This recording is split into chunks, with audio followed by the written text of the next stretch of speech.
Il est midi passé de 3 minutes et l'heure de parler de gastronomie comme chaque jour. Aujourd'hui, c'est vous qui vous y collez, Margot Grossman. On va parler jambon et pas n'importe lequel, je crois. Hein. Oui, et aujourd'hui j'avais envie qu'on se la joue épicurienne à fond. Du coup, je vais vous raconter la vie d'un produit d'exception. C'est la pata negra, véritable Rolls-Royce du jambon. Alors sa découpe est un art, sa texture d'un moelleux parfait, son goût inégalé, sa dégustation, le reflet de toute une tradition. D'ailleurs, c'est le jambon le plus cher au monde. Il est même parfois sujet à la contrefaçon. Wow. Enfin, pire qu'un sac Chanel. C'est que... Attendez, mais c'est le jambon ibérique, ça ? Oui, exactement, la crème de la crème du jambon ibérique. Alors, on est au sud-ouest de l'Espagne, entre Salamanque et Séville, où chaque bête dispose de non moins d'1 hectare de forêt à elle seule. Sans chance, ça en fait de la place. Hein, c'est pas mal 1 hectare par bête. Ouais, ça en fait vraiment de la place pour gambader gaiement et s'engrosser au gland, tranquillement, à la fraîche, en totale liberté. D'ailleurs, c'est cette alimentation au gland qui va lui donner ce petit goût de noisette qui est si subtil et gourmand, vu que on est ce qu'on mange, il paraît. Alors en fait, si on a la chance de pouvoir le goûter aujourd'hui, c'est grâce à la passion de ces éleveurs et de ces affineurs qui nous l'ont chouchouté pendant jusqu'à parfois 7 longues années.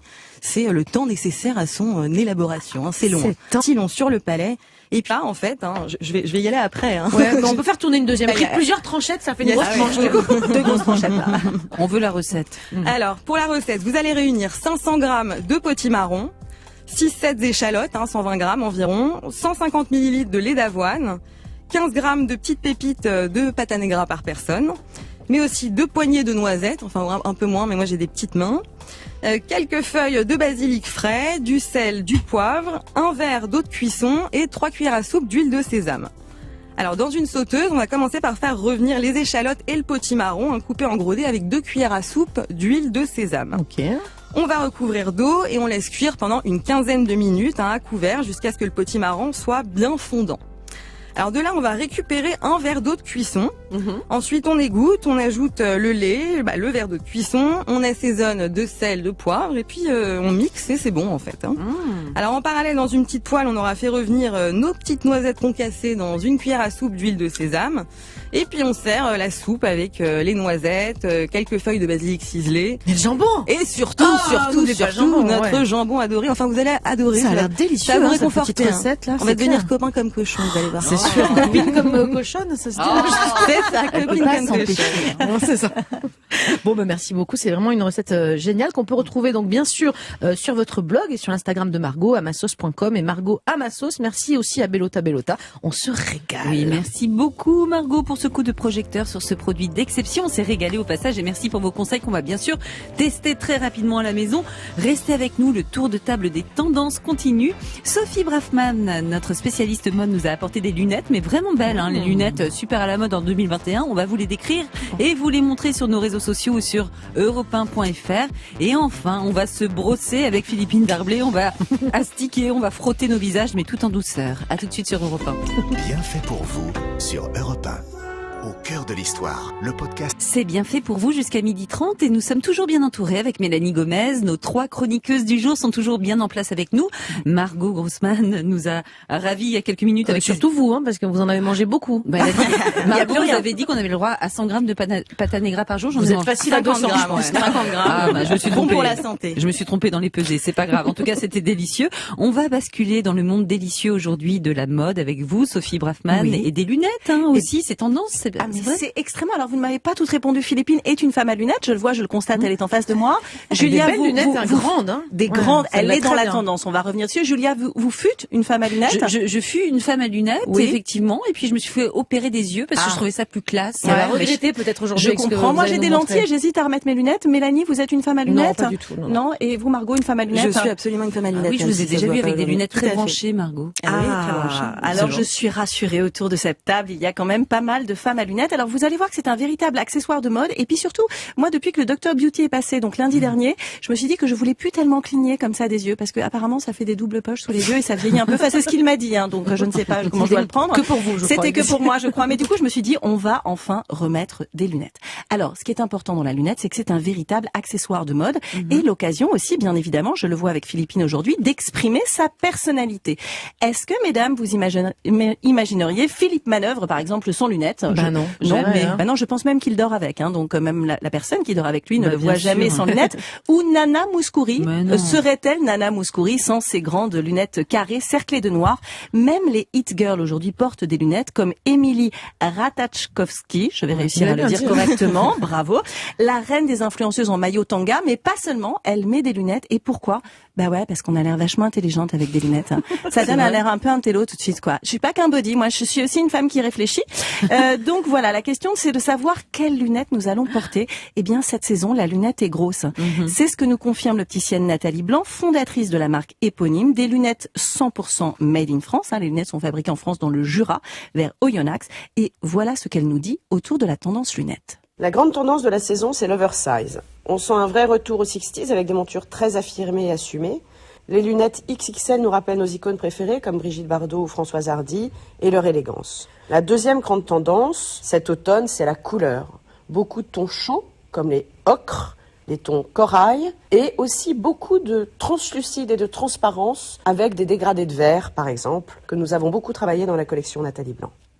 Alors Nathalie a tout à fait raison, puisqu'on le voit bien ici dans les modèles que je vous ai ramenés, à quel point la lunette a une influence 60s, elle est très audacieuse.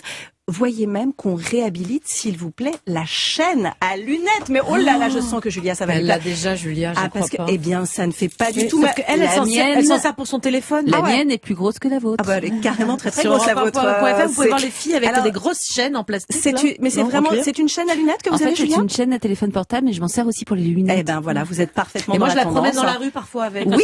Eh bien, c'est bien, ça fait multi-usage, c'est pratique. Donc, n'oubliez pas votre grosse chaîne pour les lunettes ou pour attacher autre chose. Mais en tout cas, ce qui est important aujourd'hui, c'est d'avoir la lunette qui va avec la forme de votre visage. Si je puis dire, c'est la base. C'est la base. Voilà. Et alors, Nathalie, elle propose un shopping personnalisé pour vous, Mélanie et Julia. Écoutez bien. D'accord. Par exemple, pour Mélanie qui a plutôt une forme de visage large, la grande Zaza ou le modèle Juliette, chez nous, serait parfaite. On cherche sur ces visages-là des modèles XXL qui apportent de l'originalité et qui équilibrent les grands visages. Pour Julia, qui a plutôt un visage ovale à première vue, qui est assez chanceuse car c'est une morphologie idéale, pour qui toute lunette à peu près convient. Et enfin, Sophie, vous avez un visage en triangle inversé. On évite les montures papillonnantes qui déséquilibrent le visage, mais on pourrait par exemple mettre une Clémence ou bien une Jeanne, qui est une forme inversée, plus large dans le bas du visage, très années 70, très oversize, et elle équilibre parfaitement le visage, qui serait très élégant sur vous. Bon. Alors, moi, je ne savais pas que j'avais un visage en forme de triangle inversé. Ouais, je préfère avoir large que triangle inversé. Ouais, c'est vrai, c'est un peu plus classe, je suis d'accord. Mélanie Gomez, vous portez la grande Zaza, quoi.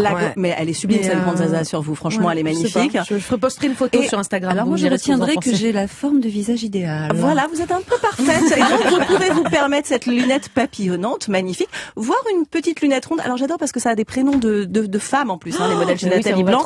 Donc, c'est très joli. Voilà, c'est la Linda, il me semble. Ou la Émilie. Vous les voyez pas, c'est des lunettes rondes, mais très grandes, des très grands ronds, quoi. C'est pas des, voilà, des vraiment grandes lunettes. Les filles, quand même, je vais penser à vous aussi. Alors, Margot, donc, dans la marque chez Jimmy Fairly, je vous ai trouvé là une petite paire de lunettes qui, à mon avis, vous avez plutôt un petit visage. Donc, j'irais plutôt sur une forme un peu plus ovale. Un ovale inversé, exactement. Et Philippine, Philippine, elle aime bien les grosses lunettes, j'ai l'impression. Elle est quand même assez grosses lunettes. Donc, Philippine, on va lui donner celle-ci, très tendance, portée par des hit girls aussi, chez Jimmy Fairly. Et enfin, vous allez ravir. Troisième marque, puisque j'en cite toujours 3. On a des lunettes aussi chez Alain Flelou. Alors là, c'est assez malin. Regardez. Vous voyez, vous avez une monture et vous avez 5 filtres différents. Genre, je conduis, le filtre lumière bleue, le filtre je suis fatiguée. Enfin bref, vous avez des filtres pour toutes circonstances et toutes circonstances de la journée, notamment avec le temps qu'on passe devant les écrans. C'est intéressant d'avoir un filtre qui enlève ces lumières.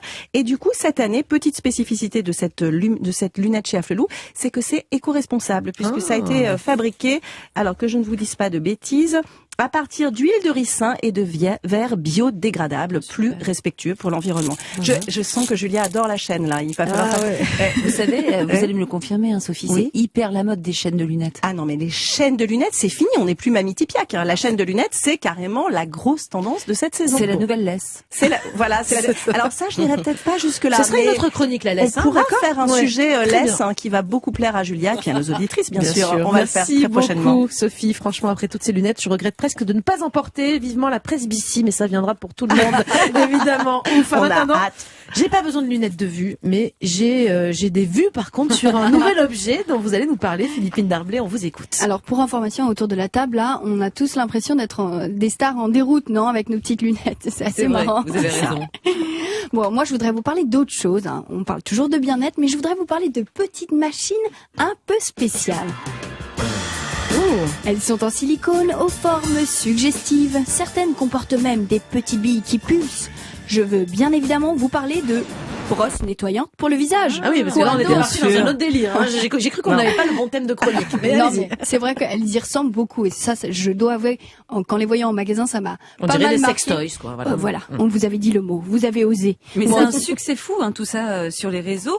C'est très féminin comme sujet ou ça concerne aussi les hommes? Eh ben, ça concerne aussi les hommes. En fait, les deux s'y intéressent. Mais il y a surtout un autre élément qui m'a vraiment surpris, c'est le prix. Ça cartonne sur les réseaux, mais il faut quand même compter entre 60 et 300 € par brosse. Alors c'est vrai que c'est énorme.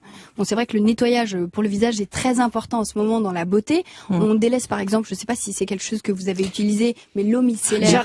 J'ai arrêté aussi. Voilà. Ouais. Moi j'en utilisais beaucoup et il faut pas. Ah d'accord. Il faut de l'huile démaquillante. Ça décape la peau, l'eau micellaire, toutes les eaux micellaires. Voilà, donc on va typiquement vers exactement ce que vous venez de citer, des produits beaucoup plus doux. Et c'est un peu dans ce contexte que sont réapparues les fameuses brosses électriques pour le visage. Alors quand je dis réapparues, en fait ça a démarré il y a 15 ans aux États-Unis avec une marque qui est pionnière, qui s'appelle Clarisonic, qui a vraiment fait fureur à l'époque.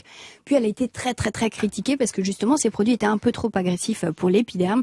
Évidemment, la marque est revenue avec de nouveaux modèles. Alors comment ça marche exactement, Philippine? Alors c'est simple et en même temps c'est assez élaboré. Les nouveaux modèles se programment avec une application, figurez-vous, en fonction d'objectifs. On dit voilà ce qu'on veut cibler, le cou, les rides, peau grasse pour Julia, peau normale pour moi, acné pour Mélanie. Ensuite, on l'utilise sur un visage déjà démaquillé. Ça n'est pas un démaquillant, c'est un nettoyant. Et on utilise évidemment un produit nettoyant. Alors, j'ai discuté avec une jeune femme qui s'appelle Camille, qui utilise le modèle Smart Mia. Et elle s'est intéressée au produit à l'origine parce qu'elle avait de l'acné périodique, en fait, qu'elle voulait régler. Et il semblerait, en tout cas, que pour elle, les résultats soient là. L'évolution de ma peau, elle a été vraiment top. En l'espace de presque un an, j'ai vu une énorme différence. La peau plus claire, régulière, moins de petits défauts un peu partout. En fait, aussi. Quand elle dit plus claire, elle entend plus lumineuse, plus saine, moins terne. Et effectivement, je lui parle du prix parce que son modèle coûte 150 €. Et pour elle, c'est vraiment un investissement sur le long terme. Elle a aucune envie de faire marche arrière. Je reviendrai pas vraiment aux techniques d'avant, je ne pense pas. J'ai vraiment l'impression de vraiment me nettoyer la peau et d'avoir une peau saine que depuis que j'utilise cette brosse. Donc non, je vais rester là-dessus. Bon, alors Clarisonic a malheureusement annoncé la fin de son activité, mais il y a un très gros acteur qui est arrivé entre-temps sur le marché, qui s'appelle Foreo et qui nous vient de Suède, qui est quand même suivi, attention, par 600 000 personnes sur Instagram. Ah oui, dis donc, c'est vraiment une tendance dingue. Hein. Ouais, non, c'est un gros truc. Et du coup, j'ai testé alors leur dernier modèle plus qui s'appelle le Luna 3+, justement, qui est quand même au coût de 300 €. D'où votre teint de porcelaine, quoi. C'est ça. J'attendais le compliment venir.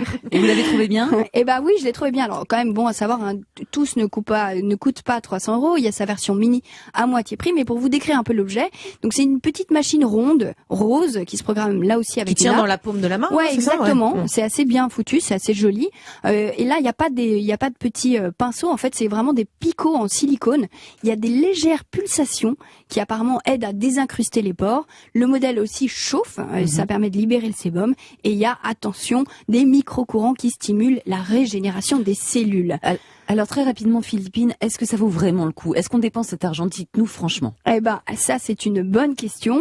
Je dois avouer que moi, pour info, je suis pas du tout gadget dans la vie, et je dois dire que c'était agréable. Et tout le monde semble unanime sur le ressenti. C'est vrai que c'est assez séduisant. Après, il faut voir ce que ça donne sur le long terme.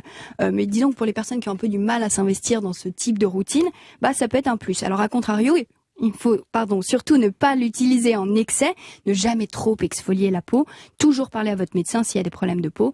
Et puis, de manière générale, on voit de plus en plus de soins type spa arriver à la maison avec des trucs très élaborés. En tout cas, ça donne envie de se chouchouter.